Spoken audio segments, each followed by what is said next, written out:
Welcome. If you are here, you are probably ready to stop. Stop thinking about what happened today. Stop planning what needs to happen tomorrow. Stop the quiet running list in the back of your mind that never quite switches off on its own. This is Eyes Closed, a place where we slow everything down, together with stories, not dramatic stories, not stories that ask anything of you, just long, gentle, interesting stories about ordinary things. So here is what I would like you to do right now. Find your position, the one you actually sleep in, not the polite sitting up position, but the real one. Pull the blanket up if you have one. Let your shoulders drop away from your ears. Take one slow breath in through your nose and let it out slowly through your mouth. You don't need to do anything with your hands, just let them rest. You don't need to keep your eyes open, let them close when they want to. You are not going to miss anything important. The story will keep going. I will keep talking. All you have to do is listen, or not listen, or somewhere in between, which is the best place to be. Let the day go.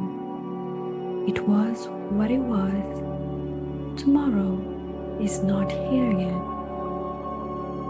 Right now, there is only this, your breath, this voice, and a story that is about to begin.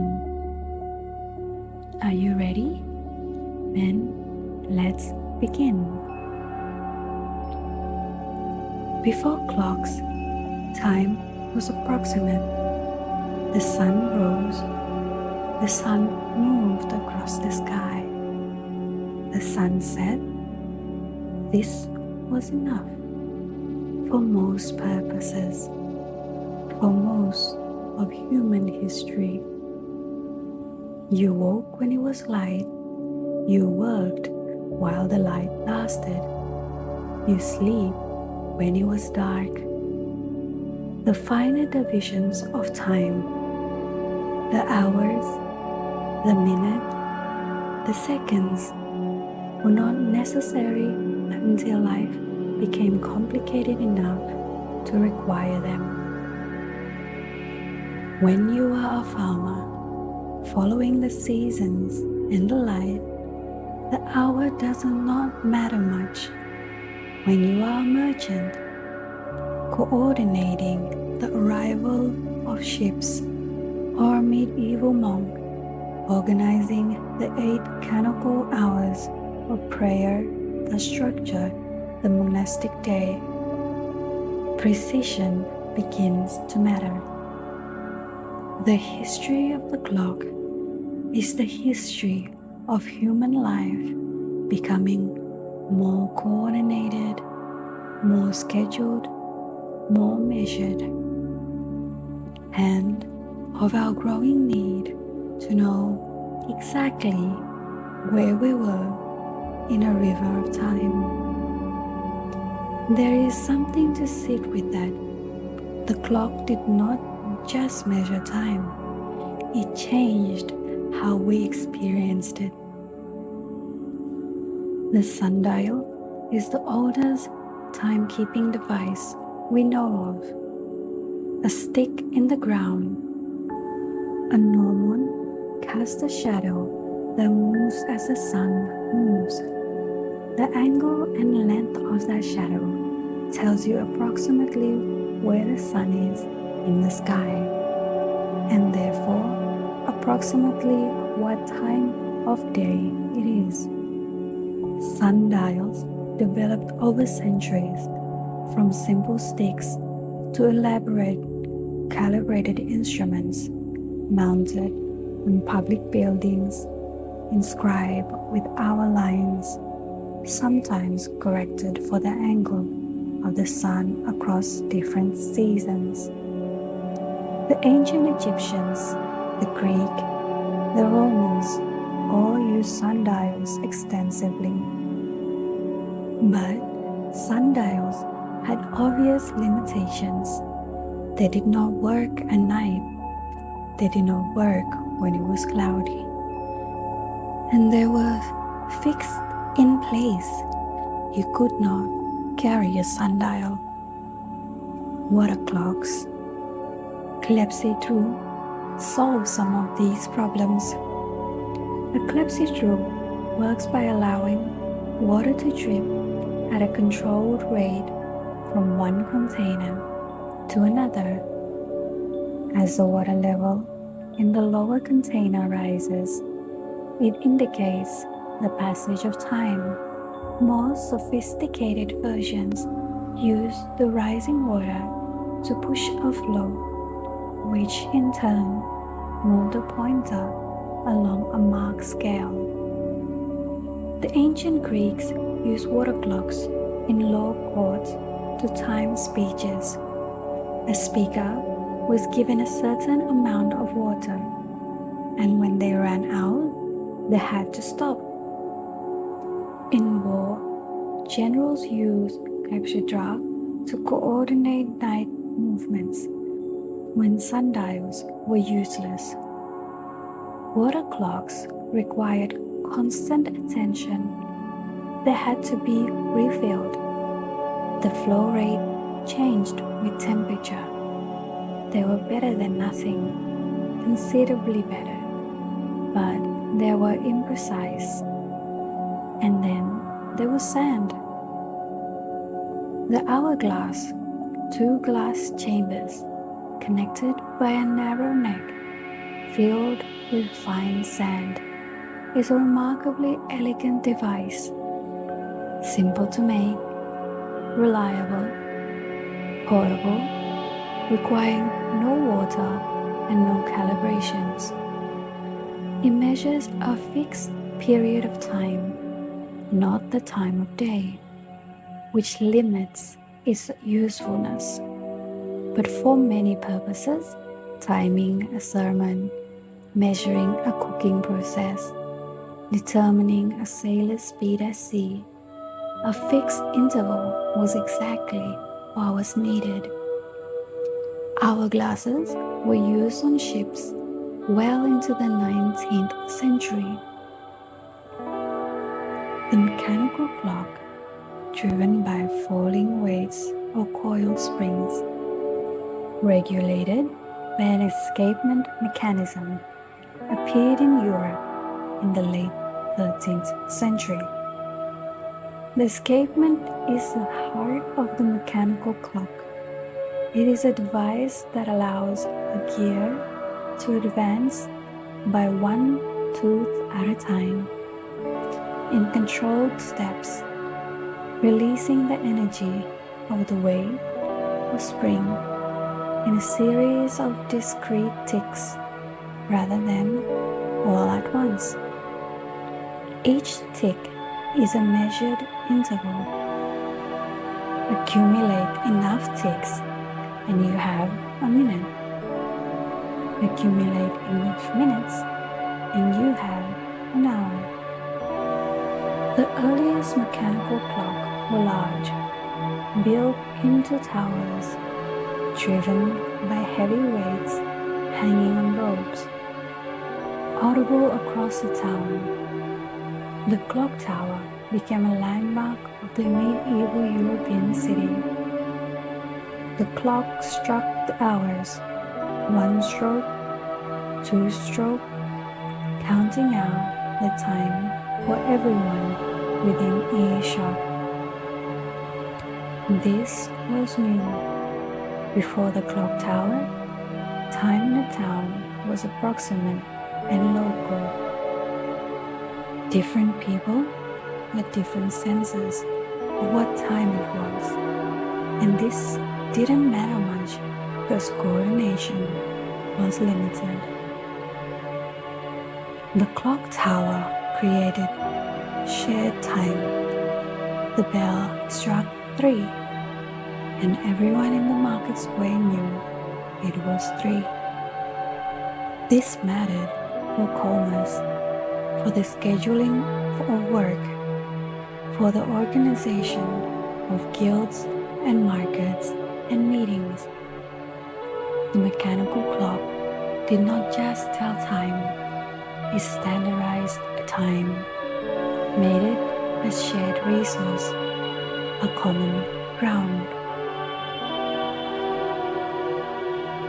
In 1656, a Dutch scientist named Christian Huygens invented the pendulum clock. The pendulum, a weight on a rod or string, swinging back and forth, has a remarkable property. The time it takes to complete one swing is determined almost entirely by the length of the pendulum, not by how far it swings. A pendulum of a given length will take the same time per swing, whether it is swinging through a wide arc or a narrow one. Huygens realized this made the pendulum a perfect regulator for a clock. By connecting a pendulum to a clockwork escapement, you got a clock that kept time far more accurately than anything before it.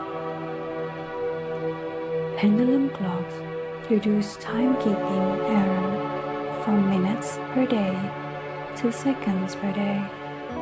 For the first time, minutes and seconds became meaningful as units of measurements, not just theoretical divisions.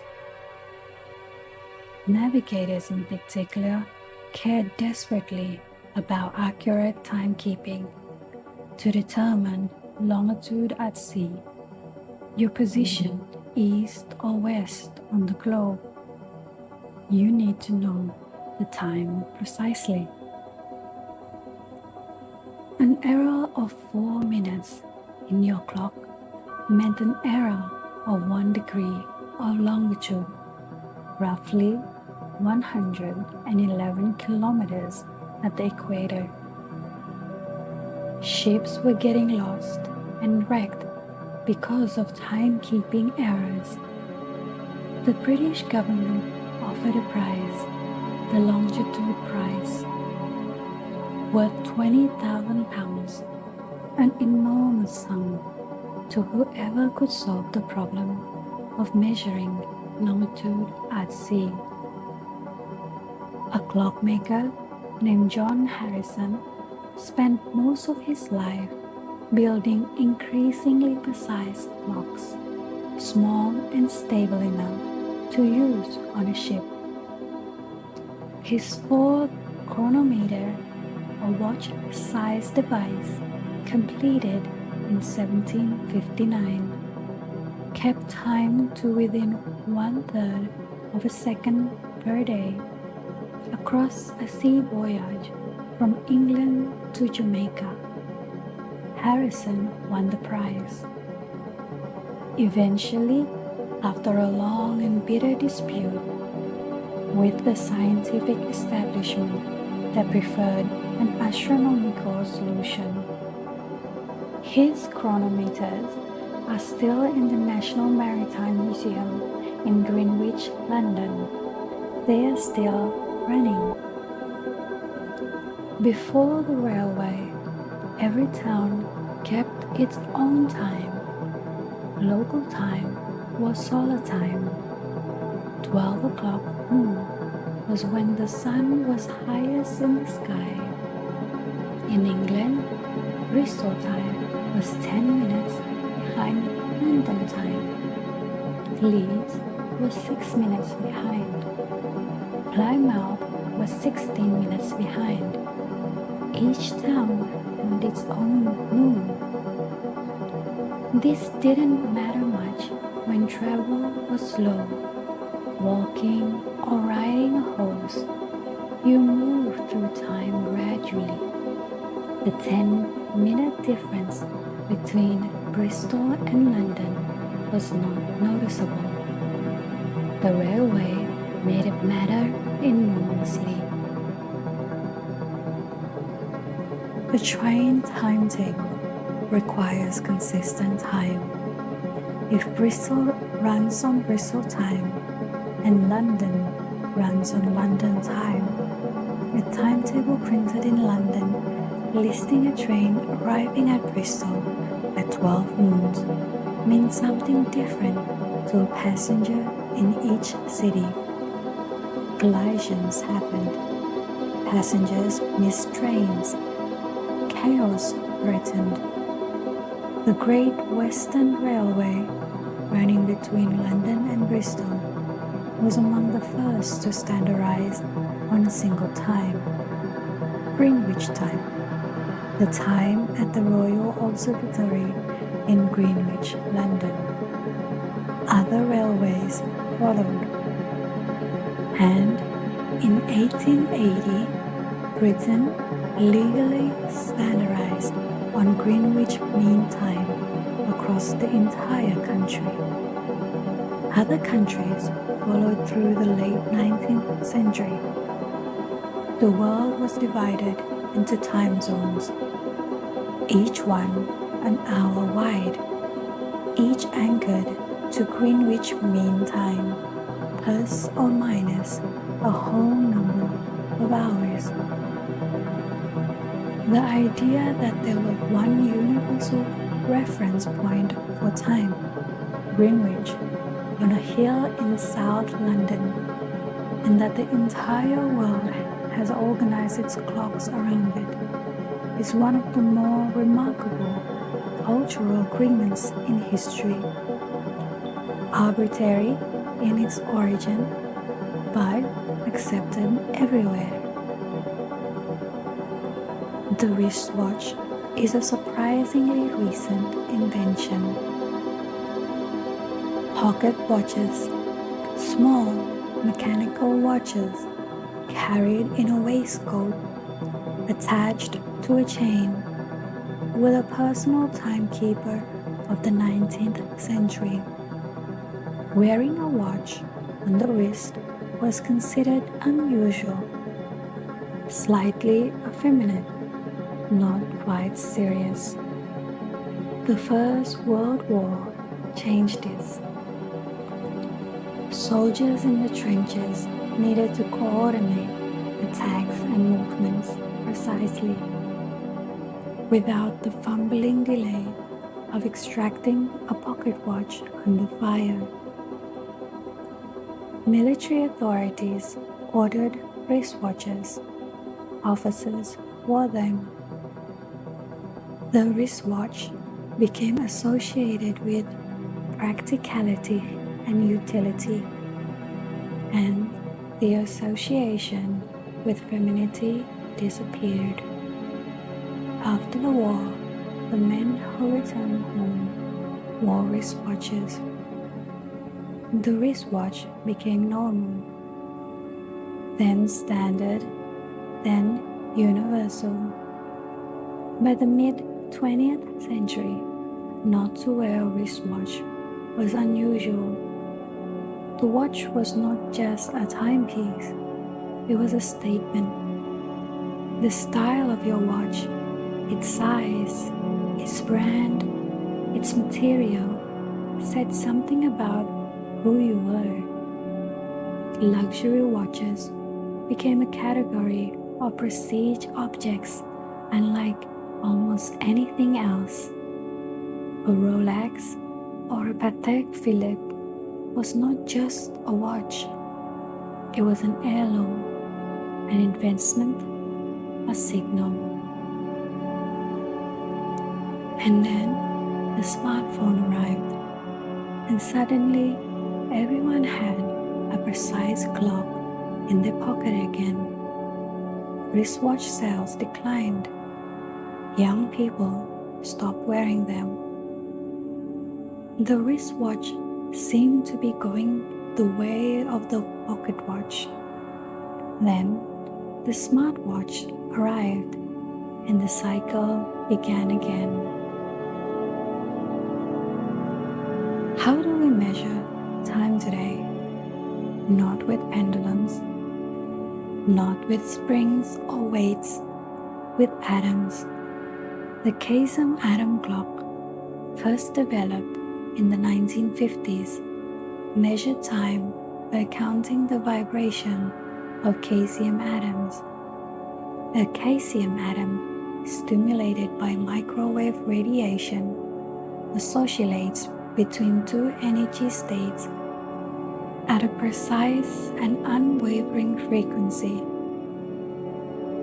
9,192,631,770 cycles per second. The second is now officially defined as exactly 9,192,631,770 cycles of caesium radiation, not the other way around. The atom defines the second. Atomic clocks lose 1 second every 300 million years. They are so accurate that they have revealed something extraordinary. Time itself is not perfectly uniform. Gravitational fields slow time.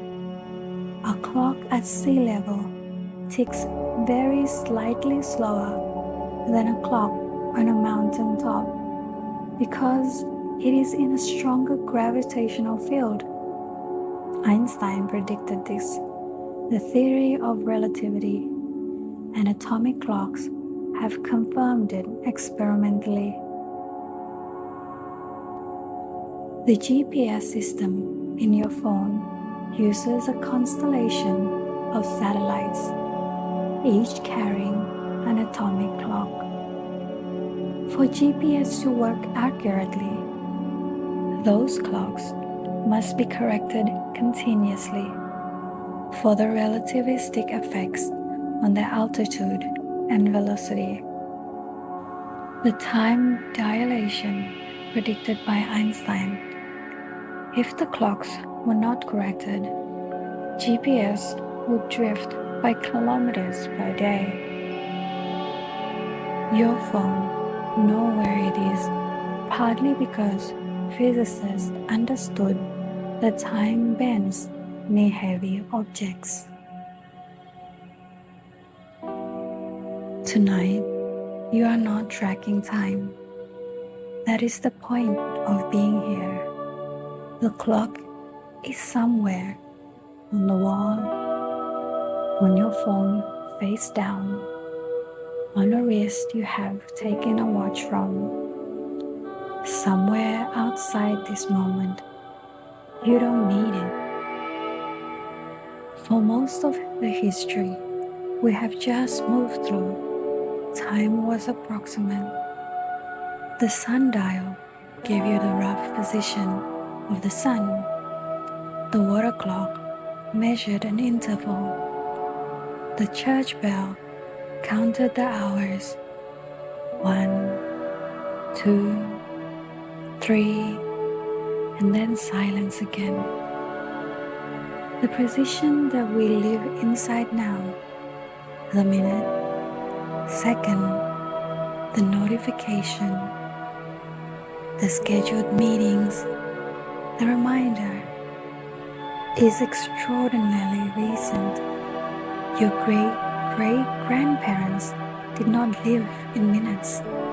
They lived in mornings and afternoons, in season and years. You can do that tonight. There is no minute here, no second, no notification, just the length of a breath and then another. And that is where we will leave it tonight.